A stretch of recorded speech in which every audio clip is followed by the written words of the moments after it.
One elected official's understanding of policing and racial issues doesn't come from books or news reports. It's his lived experience as a young victim of a police beating who later served more than 20 years as a New York City police officer. Eric Adams went on to serve in the New York State Senate and is now the Brooklyn Borough President. He walked with protesters in marches this week, and he also took time to speak with me about his unique perspective on policing, protesting, and change.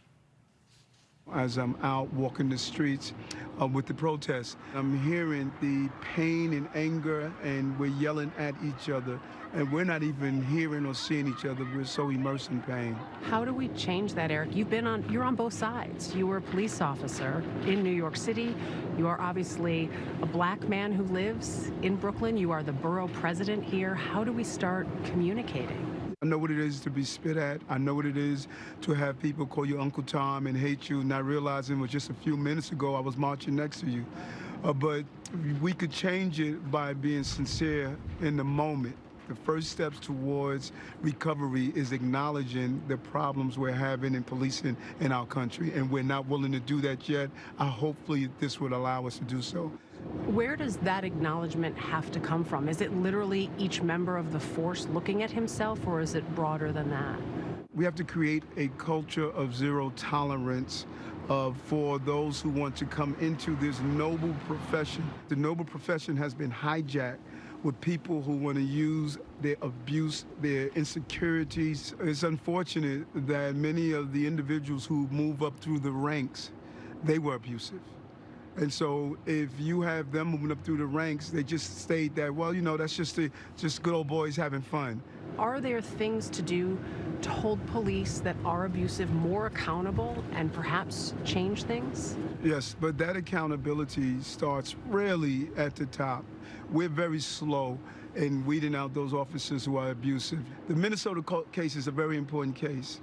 All the officers who were involved were also indicted. We said, you are your brother's keeper. Not only do you have an obligation to stop a person that's not a cop from committing a crime, you have an obligation and responsibility to stop your brother officer from committing a crime. When you were on the force, did you feel that that was the message? No, not at all. That was not the message. In fact, if you did it, you would be targeted and you would be called a rat. You will be called someone that is hurting the blue uniform or the blue wall. It was just the opposite. Do you think that's the situation or the climate that we're in now? It is still there. So we must have mechanism in place where an officer can clearly, number one, stop abuse from happening immediately. Number two, be able to report it without jeopardizing his public safety at the same time. Because policing is real.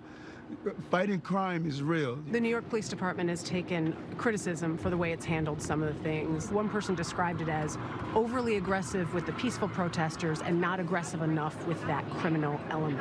Why are we seeing that potentially? Policing is the only profession that we state if you're in the career, you could do every job in the career. And that is not true. Because you know how to fight crime doesn't mean you know how to deal with a sensitive issue like handling protests. We have to change how we assign police officers and be honest in doing so. And you see these officers who are receiving an onslaught of insult, and they are poised, they handle themselves well, they really de-escalate situations. And then you look at others who spend a lifetime of only going through kicking in doors, going after bad guys with guns. And in their mind, everyone is a bad guy. And if we don't understand that, then we're never going to get this right on these sensitive times. People want to do something. What is that first step to change where we are as a society? I think the first step is on two sides. First, the police, they must be ready for real reform. And they cannot say, here's what we're going to do. They need to identify the national and local leaders and sit down and hear from them. What are you looking for? You know, communication is everything. We need to really communicate. We're not communicating.